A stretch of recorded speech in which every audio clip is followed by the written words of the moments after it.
అపవాది యొక్క బలము కంటే బలమైనది దేవుని యొక్క ఆత్మ.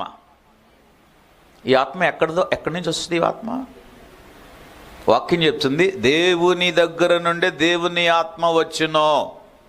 కనుక దేవుని దగ్గర నుండి దేవుని ఆత్మ మన మీదకి రావాలంటే మనం ఎక్కడ ఉండాలి? సహవాసంలో ఉండాలి, వాక్య ధ్యానములో ఉండాలి, ప్రార్థనలో ఉండాలి.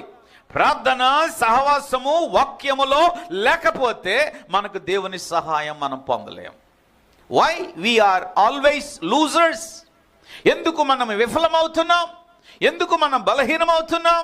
ఎందుకు మనకు శోధనలు, ఎందుకు మనకు కష్టాలు, ఎందుకు మనకు వేదనలు? అనగా దేవుని బిడ్డలమే. మనకు గొప్ప ఆశ ఉంది, గొప్ప భారం ఉంది.